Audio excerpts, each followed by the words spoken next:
اما بعد فاعوذ باللہ من الشیطان الرجیم بسم اللہ الرحمن الرحیم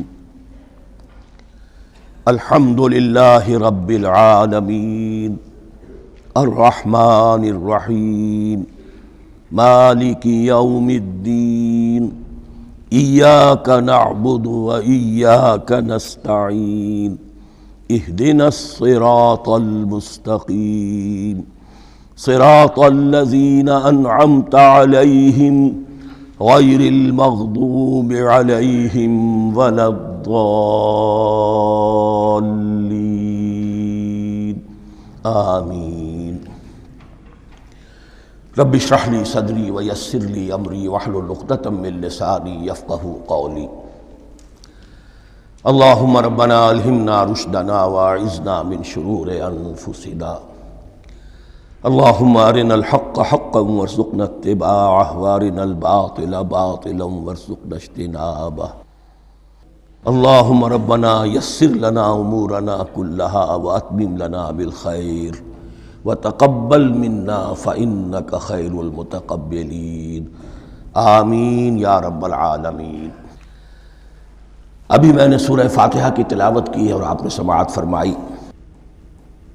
یہ سورہ مبارکہ مصحف کے اعتبار سے تو پہلی صورت ہے ہی، سب کو معلوم ہے، لیکن یہ بھی نوٹ کر لیجئے کہ یہ نزول کے اعتبار سے بھی سب سے پہلی مکمل صورت جو حضور پر نازل ہوئی وہ یہی ہے۔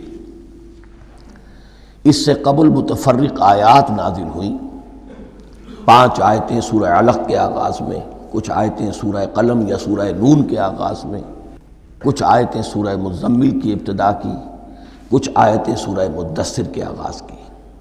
5ویں وحی تقریباً اس پر اجماع ہے کہ یہ سورۃ الفاتحہ کی ہے اور یہ مکمل صورت ہے جو حضور پر نازل ہوئی۔ سورۃ الفاتحہ کے معنی ہوئے افتتاحی صورت۔ فتح یفتح کے معنی ہے کھولنا، مفتاح کنجی کو کہتے ہیں، چابی کو۔ تو یہ اوپننگ سورہ آف دی قرآن، قرآن حکیم کی افتتاحی صورت۔ ویسے جیسا کہ میں تعارف قرآن کے ضمن میں عرض کر چکا ہوں، عربوں کا یہ مزاج تھا کہ جس چیز سے انہیں خصوصی محبت ہوتی تھی اس کے بہت سے نام رکھتے تھے۔ اس کے بھی بہت سے نام ہیں۔ سورۃ الفاتحہ سب سے عام ہے، لیکن الکافیہ، الشافیہ، ام القرآن، اساس القرآن، کم سے کم یہ 4 نام تو میں سمجھتا ہوں کہ ہر مسلمان کو مزید معلوم ہونے چاہیے، اور بھی بہت سے نام ہیں۔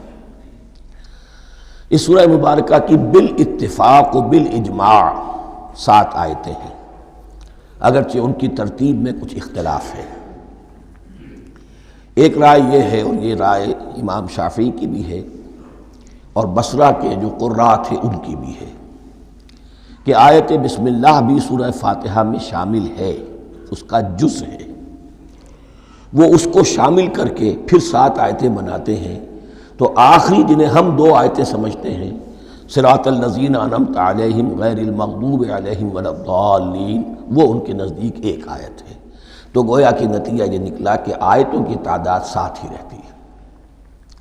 امام ابو حنیفہ رحمۃ اللہ علیہ کا موقف اور کوفے کے جو قراء تھے ان کا بھی موقف یہ ہے کہ آیت بسم اللہ نہ سورہ فاتحہ کا جز ہے نہ کسی اور سورت کا جز ہے، سوائے ایک مقام پر جہاں حضرت سلیمان علیہ السلام کا خط جو ہے نقل ہوا ہے، جو انہوں نے ملکہ سبا کو لکھا تھا، انہ من سلیمان و انہ بسم اللہ الرحمن الرحیم۔ تو قرآن کے متن میں صرف اسی جگہ پر یہ آیت شامل سمجھتے ہیں، باقی یہ صرف علامت کے طور پر کہ یہاں سے ایک نئی صورت شروع ہو رہی ہے درج کی گئی ہے۔ اس سورہ مبارکہ کو الصلاح قرار دیا گیا ایک حدیث میں۔ اس کا جو اسلوب ہے وہ دعا کا ہے، اور دعا کے ساتھ اس کی جو مناسبت ہے، اور پھر اسی کی وجہ سے ہماری نماز کا یہ جزو لا ینفک بنا دیا گیا۔ بلکہ ایک حدیث جو میں آپ کو سناؤں گا اس میں اسی کو نماز قرار دیا گیا، الصلاح یہی ہے۔ ویسے وہ حدیث مبارک موجود ہے، من لم یقرأ بفاتحۃ الکتاب لا صلاۃ لمن لم یقرأ بفاتحۃ الکتاب، جو شخص سورہ فاتحہ کی تلاوت نہیں کرتا اس کی کوئی نماز نہیں۔ ہر سلیم الفطرت انسان اور سلیم العقل انسان، 2 سلامتی شرط ہیں۔ سلیم الفطرت، نیچر پرورٹڈ نہ ہو، فطرت مسخ نہ ہو گئی ہو، عقل سلیم ہو، ان دونوں چیزوں کا نتیجہ یہ نکلتا ہے کہ وہ انسان از خود بغیر کسی وحی کی رہنمائی کے، بغیر کسی نبی کی تعلیم کے سے استفادہ کیے ہوئے از خود بھی کچھ حقائق تک پہنچ جاتا ہے۔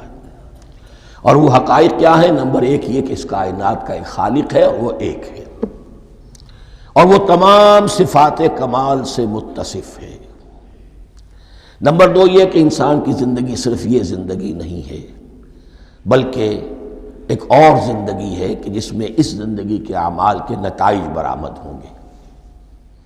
یہ دو باتیں، اس کی زیادہ وضاحت کے ساتھ جو ہے اس کا تذکرہ آئے گا سورہ لقمان میں، جہاں حضرت لقمان کی شخصیت کا تذکرہ ہے، لیکن یہاں صرف یہ بات سمجھ لیجئے کہ قرآن کا فلسفہ یہ ہے کہ ہر انسان میں، ہر فرد نوع بشر میں جو اپنی ولادت کے وقت مسلم ہوتا ہے، حضور کی حدیث ہے کل مولود یولد علی الفطرہ ابواہ یحودانہ او ینصرانہ او یمجسانہ، ہر بچہ نوع انسانی کا فطرت اسلام پر پیدا ہوتا ہے، وہ فطرت کے اندر وہ ہدایت ودیت ہے۔ اب اگر وہ فطرت بس نہیں ہوئی اور عقل جو ہے وہ صحیح رخ پر کام کر رہی ہے تو ان دو حقائق تک وہ انسان خود پہنچ جائے گا، لیکن ان دونوں حقائق تک پہنچنے کے بعد اب وہ دست بستہ دعا کرے گا کہ اے رب اب مزید ہدایت تو مجھے عطا فرما۔ ایک تو یہ کہ میں کیا کروں کیا نہ کروں، میری عقل اس میں ٹھوکر کھا سکتی ہے، میں کسی اچھی چیز کو بری سمجھ سکتا ہوں، کسی بری کو اچھی سمجھ سکتا ہوں، تو مجھے صحیح راستہ، صحیح راہ ہدایت پر چلا۔